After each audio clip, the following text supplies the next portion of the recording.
ममता बहुत ही सीधी और प्यारी लड़की थी। वहीं सुनील एक सरल और आगे बढ़ने की सोच रखने वाला लड़का। सुनील, बेटा सुनील कहाँ है? अरे जरा एक गिलास पानी तो दे दो। हाँ माँ, अभी आया। क्या माँ, पानी तेरे सर के पास ही तो रखा है। क्या हो गया है, तबीयत खराब है क्या? अरे नहीं नहीं, वो उठने का मन ही नहीं कर रहा था, तो देखा ही नहीं। वैसे क्या कर रहा है? यहाँ बैठ ना मेरे पास। माँ पढ़ रहा था। वो क्या है ना, नौकरी में तो वक्त नहीं मिलता, अब ऑफिस से घर आकर ही तो वक्त मिलता है। अच्छा अच्छा ठीक है, पढ़ ले जा। सुनील पढ़ लिख कर और आगे बढ़ना चाहता था, लेकिन माँ की तबीयत खराब देखकर सोचता है कि शादी ही कर ले। कब तक माँ का ख्याल वो अकेले रख पाएगा। माँ, ये ममता है, मैंने इससे शादी कर ली है। तुम्हारी तबीयत भी ठीक नहीं रहती, तो मैंने सोचा शादी कर लेता हूँ। घर संभालने वाली और तुम्हें संभालने वाली कोई आ जाएगी तो अच्छा रहेगा। माँ अचानक से सामने बहू देखकर हैरान रह जाती है। बेटा, ये क्या बात होती है? न बैंड, न बाजा, न दहेज, न शगुन, ऐसे कैसे बहू आ गई? माँ तू तो जानती है, मैं नौकरी के साथ पढ़ाई कर रहा हूँ, तो कहाँ से इतना पैसा बचा पाता कि धूमधाम से शादी करता। वैसे भी माँ, लोग तो आकर खाकर निकल जाएंगे, इसलिए बस वैसे ही। माँ जी, मैं आपका ख्याल रखूंगी। वैसे भी ये आगे की पढ़ाई कर रहे हैं, अच्छा कुछ कर गए तो सबके दिन फिर से अच्छे आ जाएंगे। सास को ममता की बात ठीक तो लगती है, लेकिन मन में कहीं ना कहीं लगता है कि कहीं बहू बेटे को लेकर फुर्र ना हो जाए। बेटा देख, मेरा जो कुछ भी है वो सुनील ही है, और सुनील का भी अब इस दुनिया में मैं ही हूँ और कोई नहीं। क्या सुनील?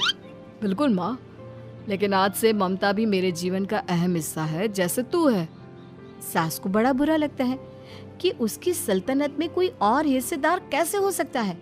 कैसे कोई और उसके 30 साल के बेटे की जिंदगी में अचानक से आकर बराबर का हिस्सेदार बन सकता है।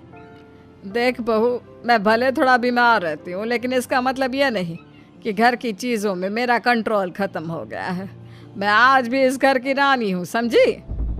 बेटा सोचता है कि ये माँ को अचानक से क्या हो गया। कल तक जो माँ कहती थी कि जिंदगी का कोई भरोसा नहीं, वो अचानक से जंग के मैदान की झांसी की रानी कैसे बन गई। माँ क्या हो गया है? सब ठीक है ना? अचानक कैसी बात कर रही हो? ममता का आज पहला दिन है, स्वागत करो उसका। आसपास की आंटियों को बुलाओ, नई दुल्हन की मुंह दिखाया करो। सास होने का फर्ज निभाती है और बाद में एक सहेली के साथ बाहर निकल जाती है। क्यों री बताया नहीं कि बेटे का ब्याह कर रही हो? वैसे तो सारा दिन हम ही में घुसी रहती हो। अरे मुझे भी तो अभी पता चला, यूं अचानक सर पर लेकर आ गया। कहता है बहू है माँ तुम्हारी, अब इसको भी इतना ही मैं प्यार करता हूँ जितना तुझे करता हूँ। लो जी, ये क्या बात होगी? क्यों इतना प्यार करता है? अरे माँ का प्यार तो ज़्यादा होता है। अब उसको तो कोई दूसरा पति मिल सकता है, लेकिन तुम ही बताओ, क्या माँ की ममता किसी और की हो सकती है? ना जी ना, बेटे को समझाओ ये बात। अरे क्या समझाऊं, मुझे तो खुद ही समझ में नहीं आ रहा कि क्या हो रहा है। जो बेटा कल तक माँ माँ करता था, अचानक से बीवी बीवी का राग आलाप रहा है। देखा, उसकी बीवी ना सुंदर और जवान है। सुंदरता के आगे तो एक से एक नहीं टिके, तो तेरा बेटा किस खेत की मूली है? सास को भी समझ में आ जाता है कि बहू की सुंदरता के आगे माँ का प्यार किसी काम का नहीं। ए जी, अम्मा जी सहेलियों को छोड़ने गई थी, अभी तक आई नहीं, हम देख आए क्या? अरे रहने दो ना, आ जाएंगी। कहाँ जाएगी, उनकी आदत है, एक बार जाती है तो पूरी पंचायत खत्म करके ही आती है। अच्छा ही है, खाना वाना खा कर गई होगी। छोड़ो ना, घूमेगी तो खाना पचेगा, नहीं तो ऐसे ही खाट पकड़ लेगी।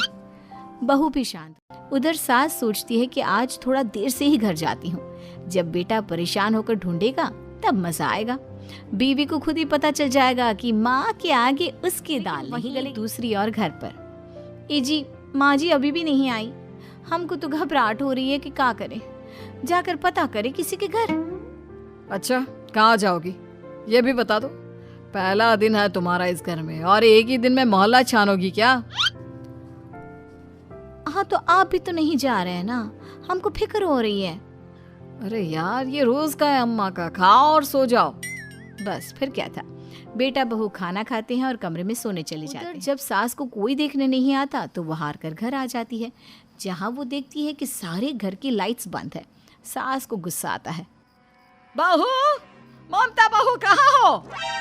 लेकिन सारे दिन की थकी बहू को ऐसी नींद आती है जैसे किसी ने भांग की गोली खिला दी हो। वो तो नहीं उठती। उठकर आ जाता है बेटा। क्या बात है अम्मा, काहे चिल्ला रही हो? अरे सो जाओ ना, सुबह की थकी है बहू, वो सो रही है। जोर से बोलोगी तो नींद खुल जाएगी उसकी। माँ को गुस्सा आ जाता है। फिलहाल तो सो जाती है, लेकिन मन ही मन ढेर सारा जहर बहू के लिए भरा होता है। चाय बना रही होती है कि सास धीरे से गैस तेज कर देती है, जिससे चाय का बर्तन जल जाता है। और जैसे ही बहू चाय का बर्तन उठाती है उसका हाथ जल जाता है। मेरा हाथ जल गया। वो जोर जोर से चिल्लाकर इधर उधर भागती है कि सास थोड़ी देर में उसके हाथ में पानी डाल देती है। हाय रे बहू, क्या कर रही हो? पहली बार रसोई छुई हो क्या? सासू माँ गलती से गैस तेज रह गई थी और बर्तन जल गया, जिससे मेरा हाथ जल गया। हाय रे, कितना गंदा दाग। छी छी छी छी, मुझे तो उल्टी आ रही है तेरा गला हुआ मांस देखकर। तू ना मुझे अभी साथ से खाना मत लगाना। बहू भी खुद का हाथ देखती है तो उसे भी रोना आ जाता है। कुछ दिनों के बाद सास की सहेली आती है, बहू चाय बनाकर लाती है। उसके जाने के बाद सहेली कहती है, बहू की सुंदरता ऐसी है कि कोई भी दीवाना हो जाए। वैसे तेरे बेटे का क्या हाल है? अरे वैसा ही है, बहू के पीछे लट्टू। क्या करूं, कुछ समझ में नहीं आ रहा। मैंने तो बहू के चेहरे पर दिवाली के पटाखे की चक्री फेंक दी, उसका पूरा चेहरा जल गया। अब देखो ना रही सुंदरता, और ना ही अब मेरा बेटा उसे पूछता है। अरे अब तो वो उसे छोड़कर दूसरी भी देखने को बोल गया है मुझे। बहू सारी बात सुन रही होती है। आंटी एक बात बताइए, क्या भरोसा है कि दूसरी सही आए और आपके अनुसार रहे? देखिए आंटी, मेरी सासू माँ को गलत बात सिखाने की जरूरत नहीं है। हमारा परिवार साथ में खुशी से रह रहा है। देख बहू, मेरी सहेली की बेइज्जती ना कर, वही अच्छा रहेगा तेरे लिए, समझी? बहू नहीं मानती है। वो बार बार उनकी सहेली को घर से निकल जाने को कहती है। तभी सास की सहेली पास के चूल्हे से लकड़ी लाकर बहू के चेहरे पर लगा देती है। बहू जोर जोर से रोने लगती है। अरे ये क्या कर दिया? मैंने कहाँ किया, ये तो तूने किया। तू ही नहीं चाहती थी कि बहू बेटे के साथ रहे, भला मैं क्यों करूँगी? मैं तो चली, निपटो अब। बहू रो रही होती है, दर्द से चिल्ला रही होती है, लेकिन सास उसे डॉक्टर के पास नहीं ले जाती। तभी पति आता है। क्या हो गया ममता? ये दाग कैसे लगा? तुम कैसे जली?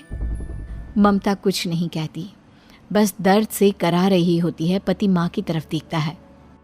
हो ना हो माँ, ये पक्का आपका काम है। आप ही ममता से जला करती थी ना। देखना माँ, अब पुलिस आएगी, केस बनेगा, लेकिन पहले मैं ममता को अस्पताल लेकर जाते हैं, जहाँ डॉक्टर ममता की सास से कहते हैं, आपने तो नहीं जलाया ना बहू को? अब ममता की सास के तो पसीने छूट रहे होते हैं। वो घबरा कर कहती है, ना ना डॉक्टर साहब, कैसी बात करते हैं? हम क्या जलाएंगे अपनी बहू को? डॉक्टर ममता के पति से पूछते हैं, देखिए, क्योंकि ये ससुराल में जली है तो मामला पुलिस का बनता है, तो आप पहले पुलिस को बुलाइए, तभी इलाज पूरा होगा। सास डर जाती है कि अब तो बच्ची जिंदगी जेल में ही रहना होगा। रहने दीजिए ना, पुलिस को क्यों बुलाना? सारी हंसी खत्म हो जाएगी जब पुलिस के डंडे पड़ेंगे। बहू को जलाना भले ही बहुत आसान हो, लेकिन उसके बाद सारी जिंदगी जेल की हवा खाना। पुलिस आती है। पास लेटी दर्द से करा रही ममता स्टेटमेंट देती है। तो क्या हुआ था? कैसे जली आप? ममता पास खड़ी सास को देखती है।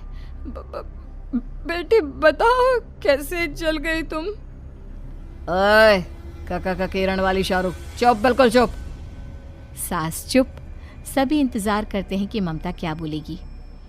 जी मैं खाना बना रही थी, लकड़ी उड़कर मेरे ऊपर गिर गई और मैं जल गई। सास बहू की बात सुनकर रोने लगती है। देखा माँ, कितनी समझदार है ममता। ये चाहती तो, हाँ बेटा, ये चाहती तो मैं आज जेल में होती। मुझे माफ कर दे। मैं आगे से अभी कभी ऐसा नहीं करूंगी। बहू के साथ मिलकर रहूंगी, मुझे माफ कर दे।